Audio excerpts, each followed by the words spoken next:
La localité de Gueyo, dans la région de la Nawa, est une cité qui manque de tout.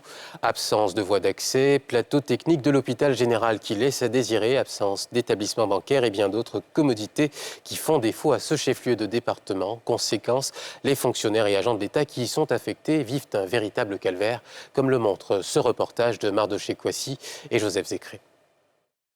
Gueyo, chef-lieu de département, situé dans la région de la Nawa.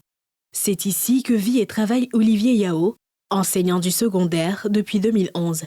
Bien que désagréablement surpris à son arrivée par la pauvreté en commodités et en infrastructures de ce chef-lieu de département, il est resté en poste toutes ces années, espérant une évolution positive de la situation. Aujourd'hui, c'est un homme amer qui nous relate le chapelet de difficultés auxquelles font face les fonctionnaires de cette cité. Il n'y a pas de banque, donc nous sommes obligés de partir chaque fin de mois à Soubré, ou bien à Gagnoa, ou bien à Lakota, à Divo. Côté éducation, il y a beaucoup de problèmes aussi. Nous sommes 3 en anglais au lycée. En physique, mais les seuls pour au moins 32 classes pédagogiques, c'est compliqué. Il n'y a pas l'eau aussi. On est en train d'épuiser l'eau au puits, ou bien on achète les sachets d'eau, les packs d'eau là, pour boire. On a eu des collègues qui ont fait des accidents, mais au cours de l'évacuation, ils sont restés en route. Ça fait que rester à Gueyo même, là, c'est comme c'est un calvaire. Et la première des choses qui anime un fonctionnaire à Gueyo, c'est de partir d'ici. Parce qu'il n'y a pas les commodités. Si Olivier a choisi de rester malgré ses difficultés, ce n'est pas le cas de beaucoup d'autres fonctionnaires qui ont préféré partir, espérant trouver ailleurs des meilleures conditions de vie et de travail. Il y a beaucoup qui sont partis. Il y a d'autres même, quand on les a affectés, ils ne sont pas arrivés à Gueyo ici. Ils sont restés en route, ils ont fait demi-tour, ils ne sont plus arrivés. Pourtant, il faut bien que les services de l'État fonctionnent à Gueyo. Certains agents font donc contre mauvaise fortune bon cœur. On est obligé de faire avec. On se donne courage, on se donne le courage, voilà, de pouvoir tenir, afin que ceux qui seront aussi affectés aussi, en tout cas, puissent être à l'aise.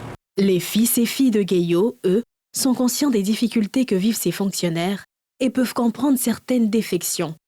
Ils appellent les autorités au secours. Le fonctionnaire qui est affecté à Gueyo aussi souffre. À la fin du mois, il est obligé d'aller là où sa banque est installée pour qu'il prenne son salaire. Et à moto, il y a les coupeurs de route. Quand ils sentent que c'est la fin du mois, couramment, ils sont pointés sur les routes. Quand tu viens, allez, on te braque. Ça fait que les fonctionnaires qui arrivent à Gueyo aussi, là, 1 mois, 2 mois, ils demandent d'affectation. Quelqu'un qui travaille, qui a un salaire, il faut qu'il soit à l'aise là où il vit. Nous, on vit avec eux, on sait vraiment que Gueyo, le cadre n'est pas agréable pour un fonctionnaire qui veut être à l'aise. À Gueyo, par exemple, il n'y a pas de lieu de distraction. Tout est limité ici. Donc, les gens préfèrent être là où la vie est facile. Gueyo a besoin d'un programme d'urgence du gouvernement. Parce que sur tous les plans, nous sommes en arrière. Un appel au secours bientôt entendu par le gouvernement, qui va très bientôt, selon Jean-Baptiste Zécré, cadre de Gueyo, procéder à la réalisation d'infrastructures qui vont considérablement améliorer les conditions de vie et de travail des agents du développement. On comprend bien les difficultés que vivent les différents acteurs du développement à Gueyo, les fonctionnaires en particulier. Mais le gouvernement est en train de prendre des mesures. Bientôt, on aura un nouvel hôpital. L'eau aussi, il y a des fouilles qui se déroulent. Un château d'eau qui peut couvrir jusqu'à 30 km de diamètre. Les choses sont en train de bouger. On demande aux différents fonctionnaires de nous aider, de patienter juste un peu et que bientôt les choses vont s'améliorer. En attendant que ces annonces se concrétisent, les fonctionnaires de Gueyo continuent de tirer le diable par la queue, mettant en péril le bon fonctionnement des services publics de cette localité.